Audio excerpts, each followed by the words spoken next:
everyone. Looking good. Yes. Wendy, can you turn around? Fantastic. You're all set. How are the costumes looking, Tabitha? This side's all ready to go, Sam. I'm going to go to the other side of the stage and see how they're doing. Sounds good. How's it going, guys? Last show. Ready to finish strong? We're ready. Great. Is something wrong, Laura?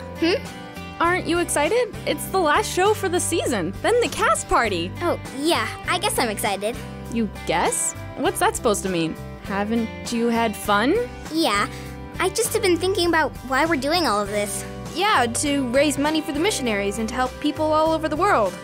What about it? Have you any idea how many people in the world need help? Millions! Yeah, that's why we're raising money for them.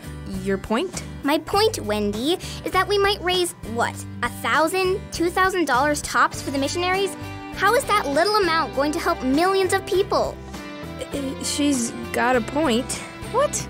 No, it's a... Sam, Fiona's helping Lionel up front. Would you be able to start the show? Huh?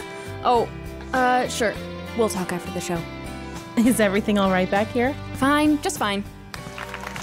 Good morning, ladies and gentlemen. I'm Sam, and I want to thank you all for being here for this, our last drama show for the summer. Yeah, you know, this show is more than just time for laughs and lessons and loving every minute of it. It's a time when we can do what you can to help those in need. A way for you to make a difference.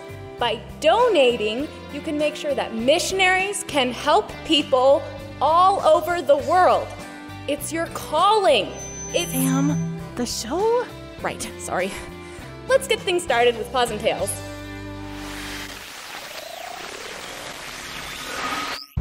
And now, from the garage of Lionel Jacobs comes the constructive drama, The Hammer, an adapted biblical proverb about the words we use.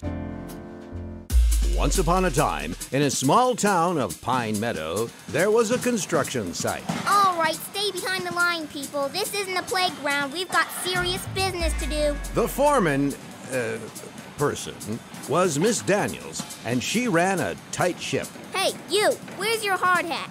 Here, I don't want to see you around here without it. On the day of our story, two builders were just coming to the site for the first time. I'm Oscar. And I'm Lisa. We just finished building school.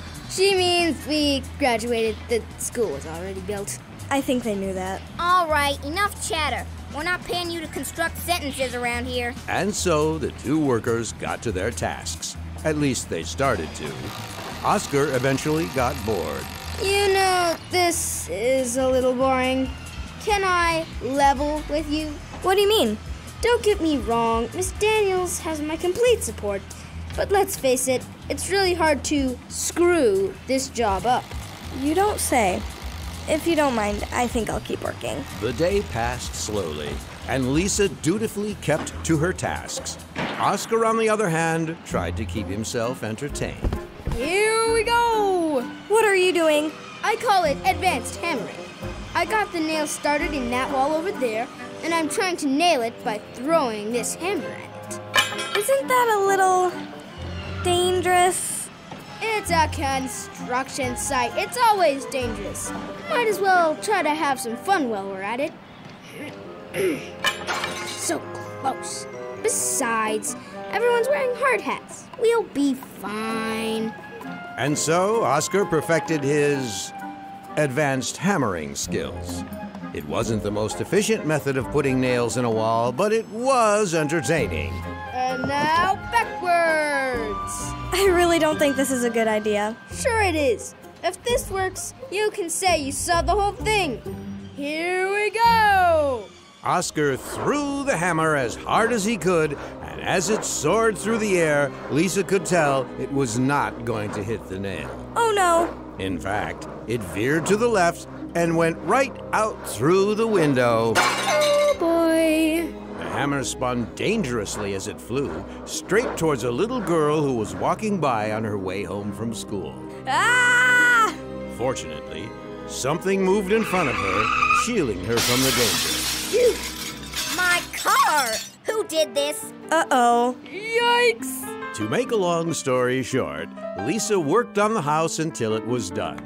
She was paid well, and was hired on all over the town and eventually started her own construction business. That's great. What about me? Oscar did not finish the house. He found himself getting a job driving people around the city, far away from hammers. It's not a bad life. I did learn my lesson, though. And that is? The moral is, words are very powerful. They can do a lot of good, but they can also do a lot of damage. We need to be careful to watch what we say and keep those words under control. If we don't, we can possibly hurt someone, just like a guy throwing hammers around. Not bad. Thanks.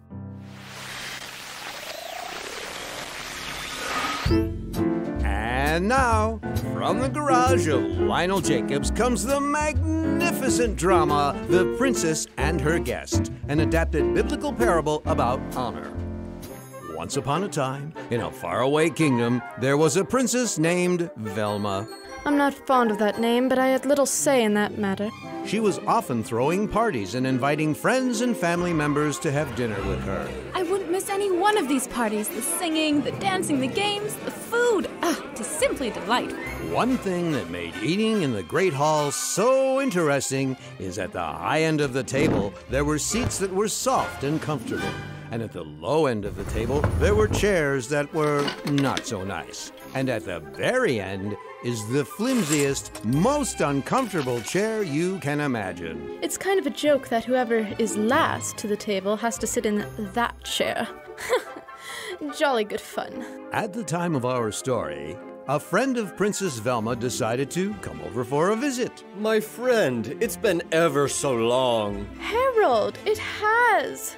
When was the last time we went boar hunting? Too long ago to remember. These two friends had a great time during the day, and when it came to dinner, they both arrived early to get good seats. Velma sat at her place at the head of the table, and Harold sat next to her. As soon as the dinner bell rang, visitors scrambled to find their places, and soon there was only one seat left.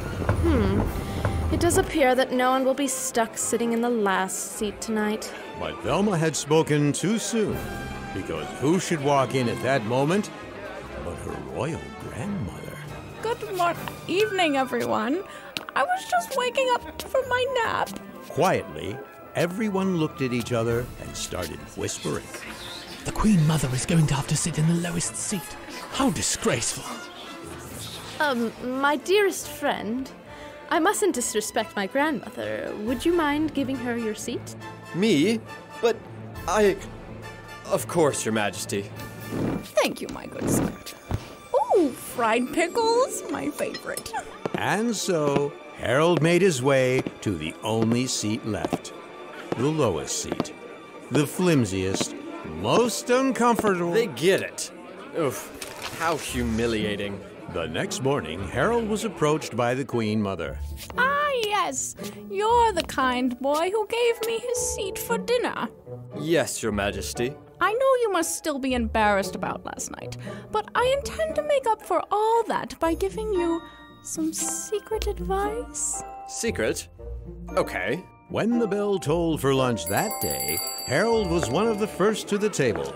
But instead of sitting at the high end of the table, he went to the lowest seat right away. What are you doing down there, Harold? Don't sit in that rickety old thing. Sit up here with me and Grandma. And so Harold was moved to the head of the table and treated like one of the royal family. A toast to the Queen Mother. To Grandma. Oh my, what an honor. The moral is, we need to treat other people better than we treat ourselves. If we try to put ourselves higher than them, the Bible says God will make sure that we are made lower. But if we make ourselves lower, He will raise us up.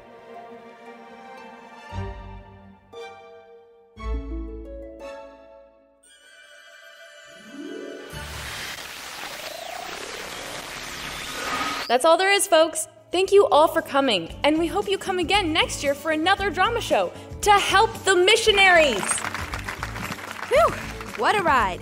I can't wait to get out of this costume and get going to celebrate. Good show, everyone.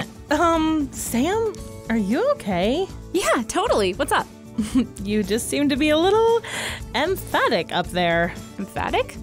Oh, I was trying to make sure Laura could hear what I was trying to say. I think we all could. I think you'd better talk with her yourself. Laura, you want to come over here? Sure, let me put these props away first. So, what's this all about? I was trying to explain why what we're doing here makes a difference. Laura was under the impression that because we don't make billions of dollars, that it might not be worth doing. I'm here. What's going on? Am I in trouble? Not at all. Sam was just telling me that you had some doubts about our show. Oh, yeah. I mean, they're fun and all. I just don't know if they're the best way to make money to help people. That's understandable. It is? It is? Sure, the world is a mess, and only God has the power to fix all of it. But he wants to use us to do his good work. Right.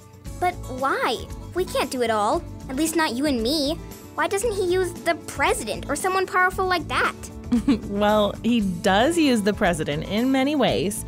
But more often, instead of using kings and rulers, God often uses the small and unknown people to make the biggest differences. For example? Well, in Mark 12, we find the story about the poor widow that was only able to give a few cents as an offering to God. But Jesus said she had given the most of anyone else because it took everything she had.